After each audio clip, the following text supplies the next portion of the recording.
Yo, Elliot.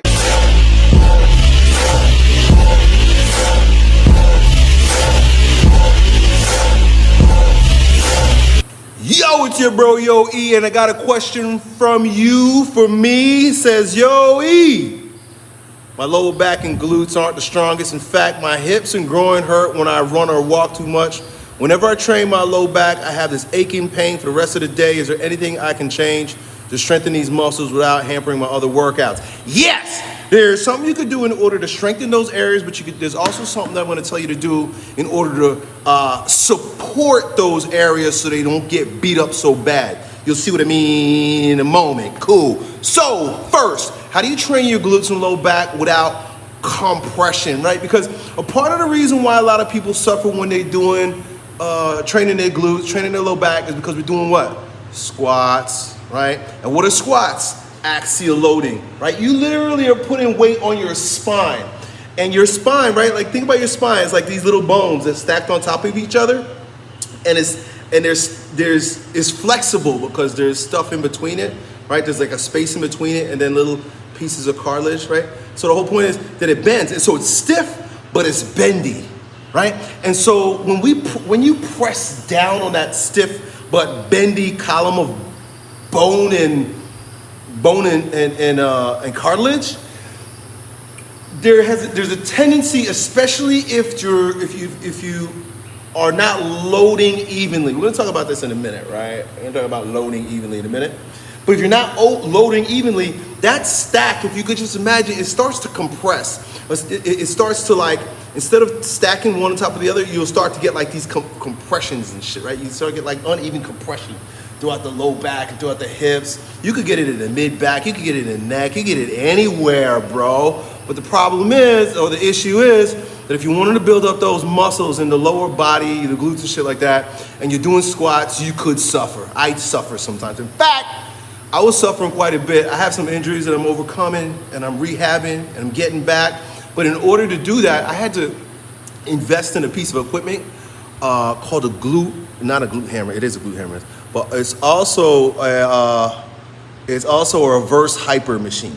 A reverse hyper machine. Now that's a gangster size one, right? Because it's a glute ham raise, and it's a reverse hyper, and it's called a donkey, and it's a couple $1,000s, and maybe you can afford it, but I'm gonna let you know that there are cheap ones out there. Rogue makes a cheap one that, of course, all of these were designed by Louis Simmons, the master power lifter, teacher, strength and performance coach, weirdo. He's a weirdo. You gotta be a weirdo. You gotta be a weirdo to lift that kind of weight for fun.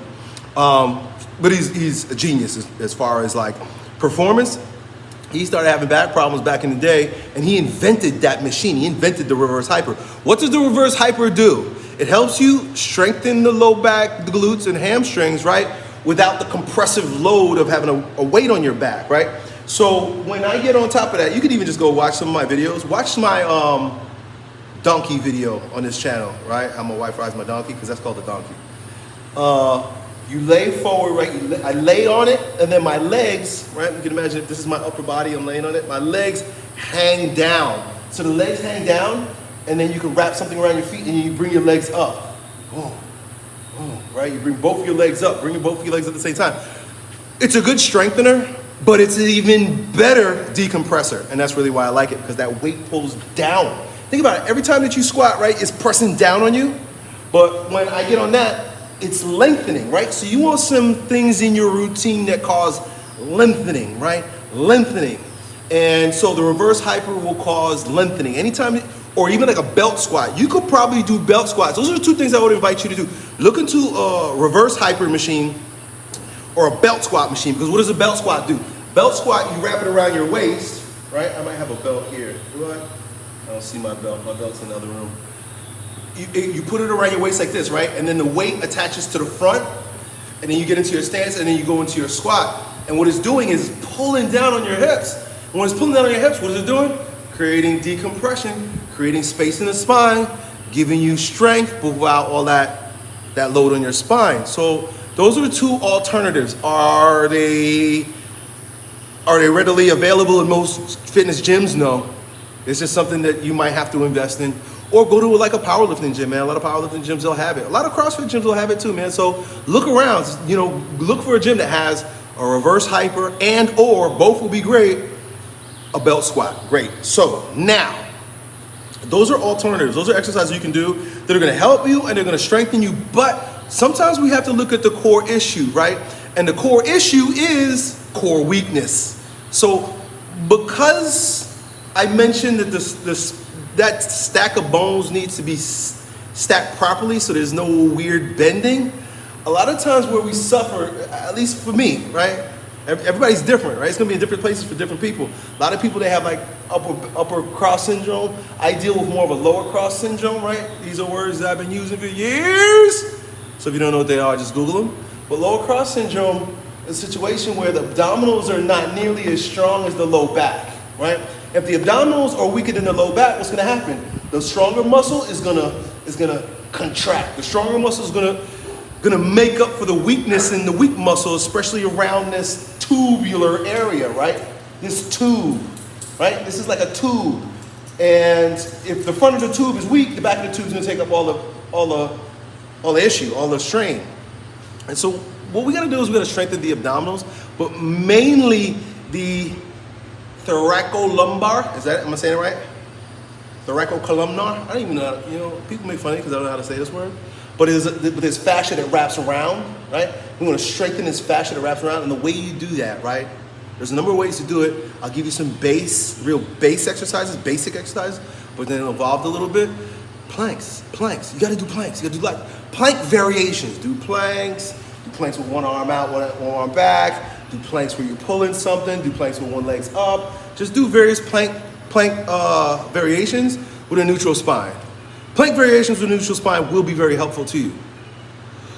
What would also be very helpful to you, so that's like sort of an isolation. Also, any kind of lower abdominal exercises. Paul Chek teaches lower abdominal coordination with the leg and stuff. You might want to look that up. Look up Paul Chek lower abdominal exercises. He's got some of the best in terms of help to stabilize the pelvic floor. I've showed a couple videos on the channel too, but these videos are just for me to just spit at you. So you can go do the research. So it's plank, it's lower abdominal coordination exercises. Also Pilates. Pilates is lower abdominal coordination. You know what I talked about lengthening before? Pilates lengthens and strengthens. Pilates ain't for pussies, y'all. I'm telling you, if you ever took a Pilates class, you'll know what I'm talking about. It's tough. You gotta go take a Pilates class. Take a Pilates class and you realize, wow, you could use, once you stabilize your core, you can do all kinds of movements that emanate from here.